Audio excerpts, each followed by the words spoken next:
With free agency around the corner, a lot of teams are looking to get better. You may think that a team like the Lakers should just keep the same guys on the roster for next season, but no. The Lakers still have some flaws even after winning the 2020 NBA Championship. With teams like the Nets and Warriors looking to win next year as well, the Lakers have to make some changes to the roster. So here are 18 players that the Lakers should target in free agency. What's good? Today I'm back with another video, and today I'm going to be talking about 18 players that the Lakers should target in free agency. So let's get to it. The first person on the list is Buddy Hield. With Hield being unhappy with the Kings as of lately, he's a priority for the Lakers to sign. He will represent a massive upgrade over Danny Green. Buddy Hield is capable of driving to the basket and finishing around the rim, while also having a developed and reliable mid-range jumper. Unfortunately, Buddy Hield is a well-known liability on the defensive end, but it's not like Danny Green. As much as celebrated and paid as a defensive specialist is much better. Danny Green's defensive numbers dropped a lot this postseason when it came to defending the best players in the league, as he clearly struggled to stay in front of his man. In a well-structured defensive system, guided by experienced veterans who can help him to understand the approach, Hield might feel prompted to commit and improve just enough to not be a total empowerment to his team. His shooting and finishing could just be enough for the Lakers. The second player on the list is Jerami Grant. Grant was amazing for the Nuggets all season, especially in the playoffs. In 19 playoff games, he averaged 11.6 points, 3.3 assists, and 2.9 rebounds per game. He was so important to the team that he started 16 games in the postseason and played almost 35 minutes per game. Grant just wrapped up the final guaranteed season of his 3-year, roughly $27 million contract. He has a player option for the third year in 2021, but he will likely opt out as he drastically increased his value. The Lakers have been one of the many teams interested in Grant. Grant will provide the Lakers an athletic and reliable 3-and-D player. Grant could make an impact on both ends of the floor and in both the starting lineup and off the bench. If he does start, Grant can help stretch the floor for the Lakers backcourt and defend his opponents really well. He's the player that the Lakers should consider the most to sign. The third player on the list is Danilo Gallinari. Gallinari is now a free agent, and according to recent NBA rumors, he's interested in playing for a championship contender. He can be the Lakers' third offensive weapon alongside LeBron James and Anthony Davis. Gallinari recently said that he values playing for a contender more than the salary that he gets, which puts the Lakers at the top of the list. Gallinari is an elite 3-point shooter. He's a career 38% 3-point shooter and has a combined 42% from beyond the arc over the last 2 seasons. Not only is he an elite 3-point shooter, but he's a good slasher to the rim. Gallinari will benefit immensely in playing off the ball next to LeBron James. He's not a great defensive player, but AD will take care of that. And last but not least, he's an experienced veteran.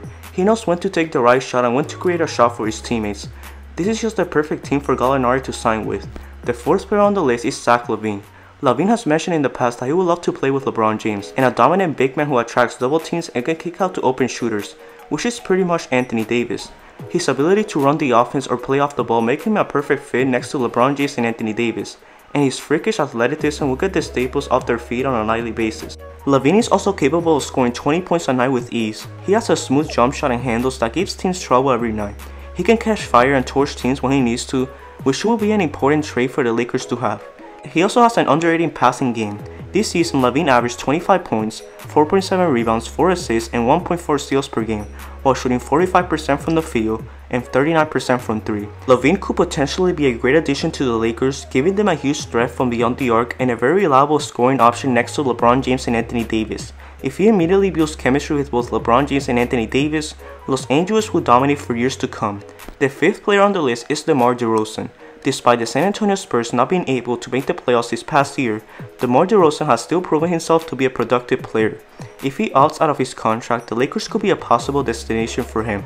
Of course, DeRozan will have to take a pay cut in order for the Lakers to sign him, but I think he will if he really wants to win right now. Maybe just replace DeMar Derozan with Danny Green and give him the $50 million. But who knows? Even though he doesn't provide consistent 3-point shooting, DeRozan still has a strong mid-range game that has always been effective for him. He scored over 20 points per game this past season and could offer a lot more. He's also shown to be a decent defender and playmaker. On a contending team, DeRozan has the potential to be the second or third option on the team. The sixth player on the list is Harkless. Harkless is a 6'9" combo forward that will benefit in Vogel's system. He can defend the best player on the other team and is a versatile forward. Harkless can also help the Lakers play small ball, and he's someone who can help Anthony Davis with the rebounds, and also a player LeBron would love to play with. And to not forget, Harkless is a decent and capable 3-point shooter, as he shot 37% from 3 before being traded to the New York Knicks. He will be a huge upgrade over Danny Green and will fit really well with the team. The seventh player on the list is Victor Oladipo. Oladipo will give LeBron James and Anthony Davis a third All-Star running mate He will add another layer to the offensive attack. If Oladipo is available, the Lakers will have plenty of competition for his services. Defending guards was a struggle for the Lakers all season long, but Oladipo will be able to shore up that weakness. He's a former all-defensive first-team player who could get back to that point if he stays healthy. Oladipo also has the offensive skills to perfectly complement LeBron James and Anthony Davis. He led the Pacers in scoring in both of his All-Star seasons, but he could also thrive as a third option on the offensive end. The more energy Oladipo can conserve on the offensive end, the more he can go all out on defense. The only problem with Victor Oladipo is his injury history.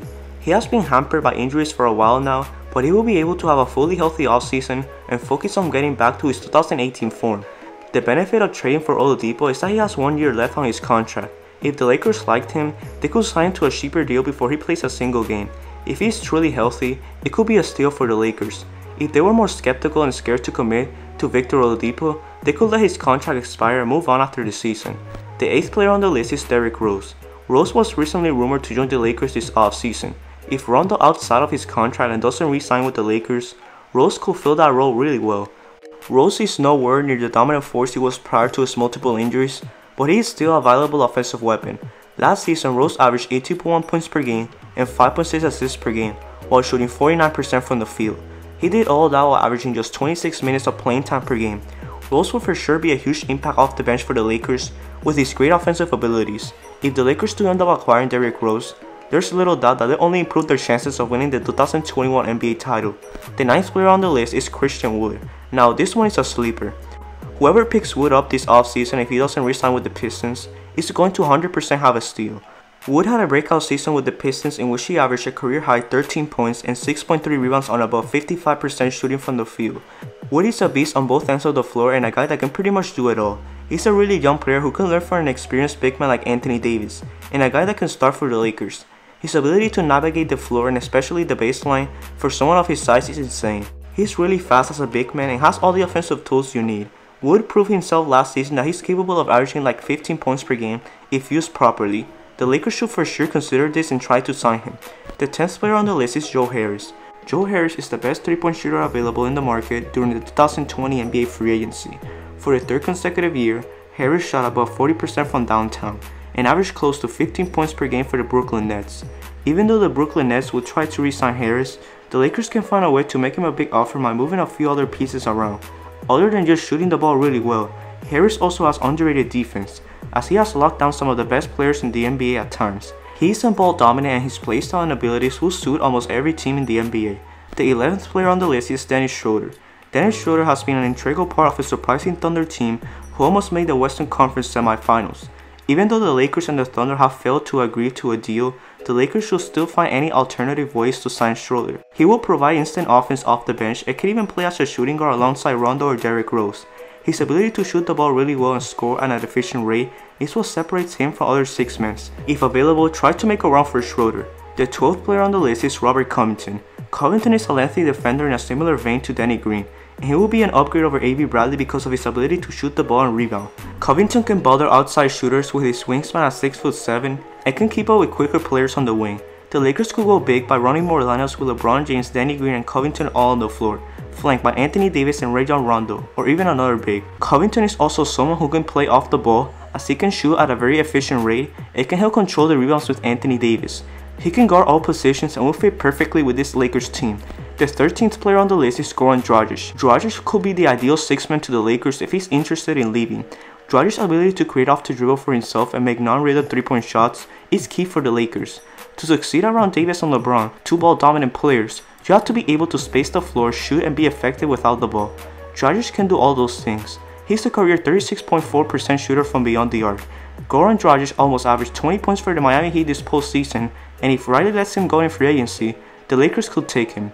The 14th player on the list is Kyle Korver. While signing a 39-year-old doesn't seem like a great idea for a championship team, an exception can be made for Kyle Korver. As a role player off the bench, Korver does just one thing and does it exceptionally well: shoot threes. He's one of the best 3-point shooters in league history and can contribute important minutes for the Lakers bench. Korver knocked down 42% of his 3-pointers with the Bucks this past season, which makes him a strong target for the Lakers. Korver also has experience playing with LeBron James, which can cause even more interest to sign him. The 15th player on the list is Paul Milsap. Milsap will be a perfect fit to this Lakers team if he takes the veterans minimum. He has made like $30 million this past season, and he needs to take a pay cut to join this team. Milsap will fit very well in the starting lineup and will help the Lakers play small ball, which is something they succeeded at in this past playoffs. He can shoot the ball consistently from 3, it can stretch the floor as well.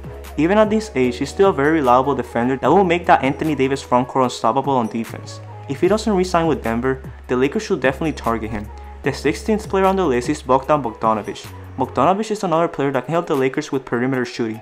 Bogdanovic averaged over 15 points per game for the Kings this season and can knock down clutch 3-pointers. He's very streaky and can once again be an upgrade over Danny Green.